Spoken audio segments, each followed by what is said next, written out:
Okay, Jesse here from Jesse Lee Woodworking, and today is a brand new series because I was going to do my upstairs. However, I found out that my panel back here is covered in old mouse feces, pee, all kinds of old fiberglass material, and I need to take care of this section because I have wires that are chewed up and it is a real mess. So I'm pivoting and I'm going to show you how I clean up this mess. This place is not that big. It's about 10 by 12.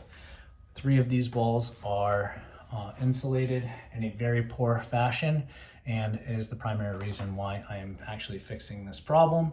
And the reason I started this project was because I needed to add a circuit breaker onto my panel and I could not access it. And so now that I am peeling back the onion, I'm finding more and more, which is very common, yet extremely depressing because, I have animals that live in this barn.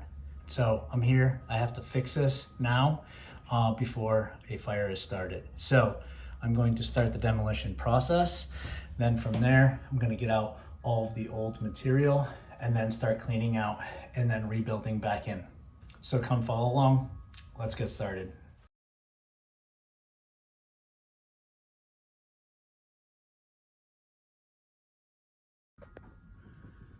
This is what happens. Look at this box. It is filled with pieces of insulation for mice. Go to the other box. Even worse. See how black it is? And look at, you can tell from the outside, all this staining here. And look at some of these other spots right here. This one isn't so bad. But this exterior wall, this is facing my home, obviously you can see it in the background. I'm gearing myself up because this thing is going to be covered. So it's time to decontaminate.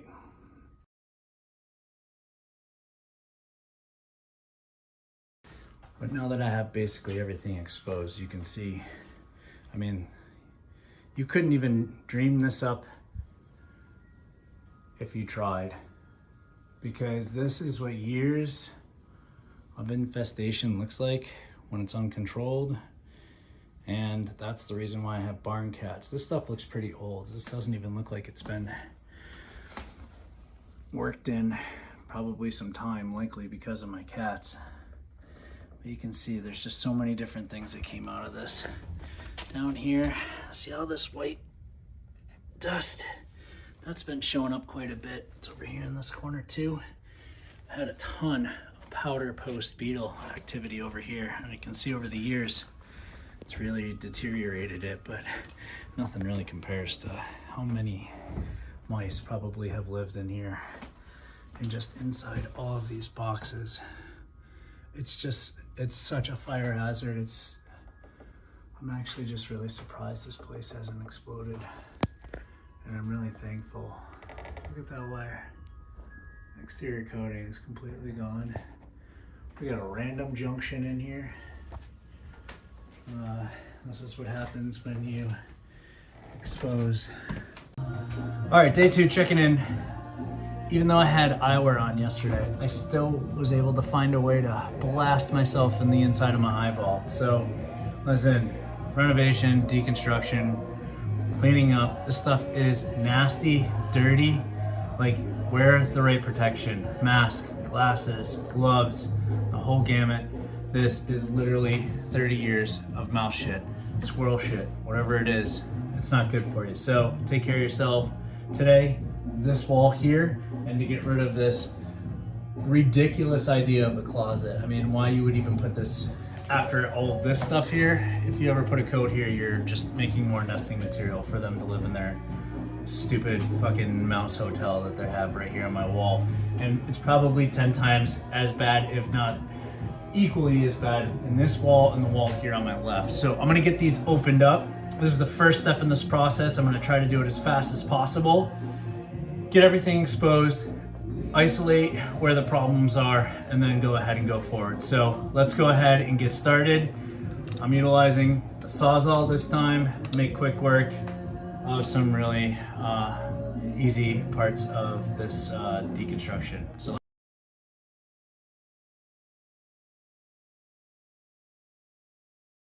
I just wanted to make a quick note about what I do when I take things apart and deconstruct them for handling whatever it may be, particularly because it's just me, but also like if you have family members or anybody that's going to be helping you.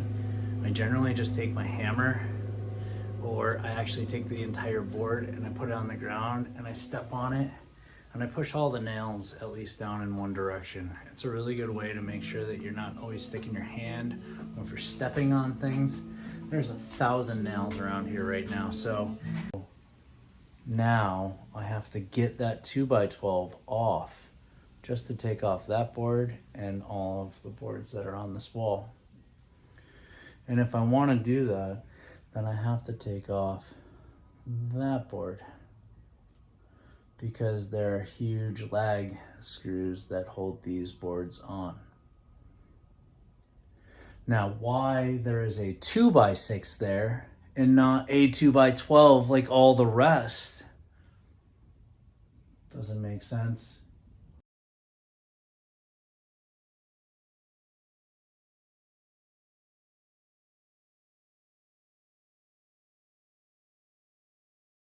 Okay, so I got this final wall off, and you can see behind me this insulation is in much better condition, and generally that's because it has a very, very small opportunity for mice to be able to actually get into it. Now, once I actually take all the insulation off, you can actually see probably behind it and where the points of entry are going to be for the mice. In this side of the wall and on the side that's facing the exterior wall of the barn, it's much more obvious where those entry points are going to be, because they can basically come in and out anytime they want along those purlins. This, because it's an interior wall, has just the studs and the boards that face the outside, and then the pine that face the inside. But clearly they were still able to get in. So what I'm going to do is hopefully pull off all this insulation and then get a good look as to how some of these mice get in, why it's important to make sure that you button everything up, and how to avoid this going forward in the future. So hopefully this is going to be a really good lesson for anybody that's trying to figure out why and how you do particular things specific around insulation and electrical. So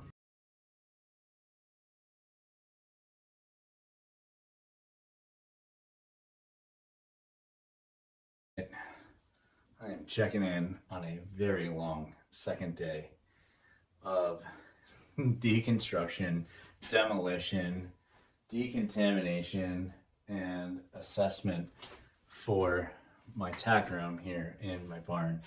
And I have to say, as much as I thought that I would see some things that I was not expecting, I saw more than that. In fact, I have pretty much hit everything on every level in terms of danger, electrical, structural.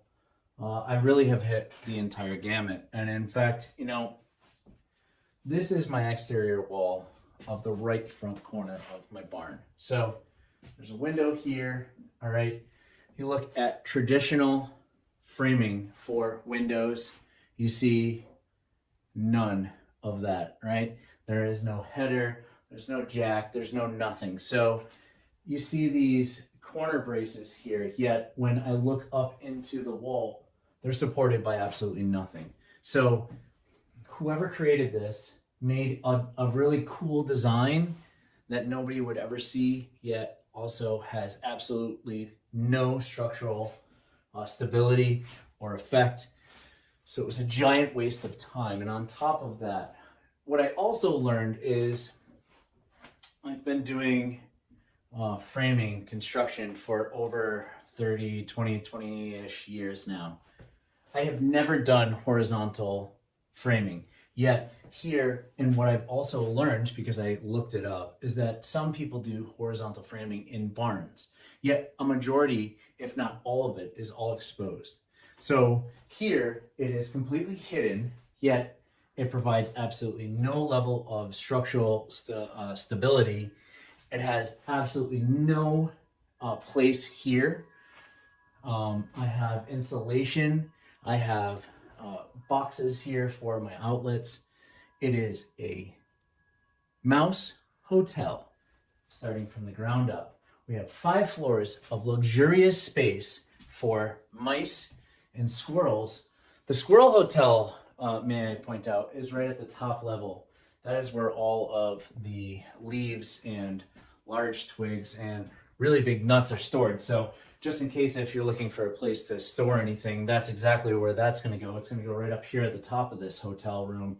And then if you move your way, lovely supporting bay here, whoever created this part of this wall really was looking to make the most. This is probably the top of the line hotel for any squirrel or mouse that really wanted to have a nice deep bay, because much like along the other side, this 2x12 is firmly secured up against this wall with this beautiful 2x4 right underneath, and everything has that perfect 1.5 inch gap because we have these purlins here. And so every layer just provides an extra step for a mouse to make a new bed. Hey, grandparents are coming over. We got extra kids coming over. You know what? Bring the whole freaking family. Because you know what? We have so many layers here in the exterior wall of my home and of this tack room. It is luxurious. And also, probably one of the biggest fire hazards you have ever seen in your entire life. How about 2 wide open wires just floating here in the wall? I haven't even traced them yet, but there's just 2. No tape on them, no nothing, just completely just cut open and hanging. Let's come over here. This is why you don't let people do dumb stuff around your house. I have 3 exposed wires here, and I'm just trying not to start my house on fire. Okay, day 3, and I've made a pretty decent dent so far in the progress for opening up this space and literally stripping it down. I know the light is tough, but I don't really have very many other spots to put this, but over there is where the electrical box used to be. So basically I cut the power to here, and I'm taking out that old electrical box. I have all the wires now tucked over there. I basically also walked every single wire that I have here in this entire room back to the source or back to each individual position so that I know exactly how this place was wired.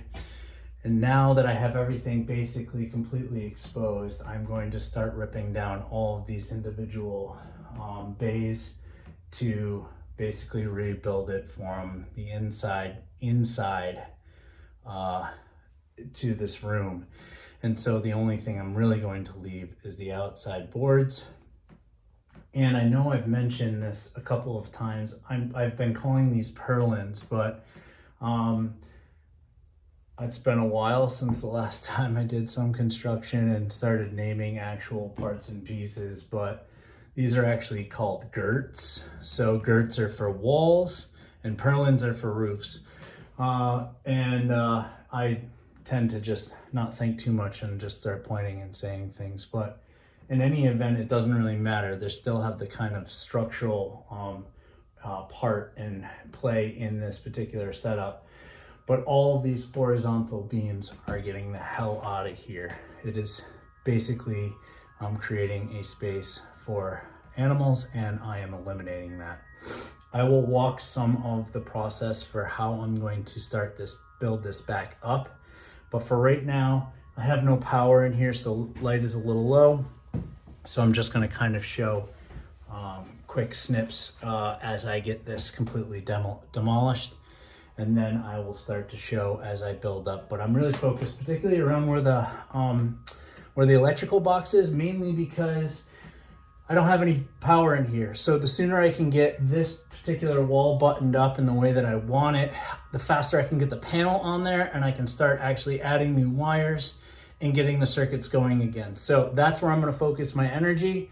And also I wanted to point out real quick, I did take off that final 2x12 and look how completely stuffed that bay is with insulation. So I have one last one to take apart, and then from there, let's start building this thing back up. So let's get it done.